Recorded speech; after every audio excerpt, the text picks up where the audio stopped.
દેશના યશસ્વી વડાપ્રધાન નરેન્દ્ર મોદીના 76મા જન્મદિવસ નિમિત્તે 76 યુગલો પ્રભુતામાં પગલાં માંડશે। દેશના યશસ્વી વડાપ્રધાન નરેન્દ્ર મોદીના 76મા જન્મદિવસ નિમિત્તે સમાજસેવા, રાષ્ટ્રપ્રેમ અને માનવતાના મૂલ્યોને સમર્પિત નમો વિવાહ મહોત્સવનું ભવ્ય આયોજન કરવામાં આવ્યું છે। આ અનોખા સામાજિક મહોત્સવ અંતર્ગત 76 જરૂરિયાતમંદ યુગલોને સમૂહ લગ્નોત્સવ યોજાશે, જેમાં દ્વારા અનેક પરિવારોના જીવનમાં સુખ, શાંતિ, સમૃદ્ધિ, નવા સપનાઓનો પ્રારંભ, સામાજિક સમરસતા અને સાદગીપૂર્ણ લગ્નની ભાવનાને પ્રોત્સાહિત કરતો આ કાર્યક્રમ સમાજ માટે પ્રેરણારૂપ બનશે। કાર્યક્રમની વિશેષતા તરીકે 7600 દીવાઓ પ્રગટાવી રાષ્ટ્રના વિકાસ, સમૃદ્ધિ અને ઉજ્જવળ ભવિષ્ય માટે પ્રાર્થના કરવામાં આવશે। દીપોત્સવ દ્વારા એકતા, વિકાસ અને રાષ્ટ્ર સેવાનો સંદેશ સમાજ સુધી પહોંચાડવામાં આવશે।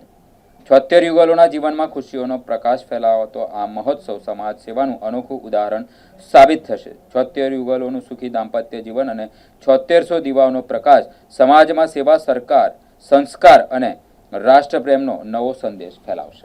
મારું નામ માધુરી પટેલ છે। હું રિપેરા ફાઉન્ડેશનની ફાઉન્ડર છું અને અમે આગામી 17 સપ્ટેમ્બર 2026ના રોજ નમો વિવાહ મહોત્સવ જે કરવા જઈ રહ્યા છે એ પૂરી ભેટ અમે ઐતિહાસિક ભેટ આદરણીય નરેન્દ્ર મોદી સરને ગિફ્ટ કરવા જઈ રહ્યા છે।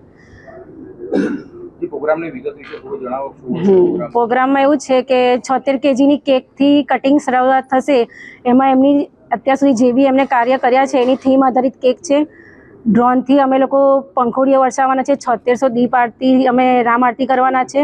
76 છોકરીઓના કન્યાદાન કરીને હરેક મહિનામાં એમની કટઆઉટ રહેશે, જેથી એમની પ્રેઝન્સમાં લગ્ન થયું છે દેખાય। અને એના સિવાય બી અમે લોકો ઘણા બધા પ્રોગ્રામ એવા કરવાના છે જે થોડાક સરપ્રાઇઝમાં છે।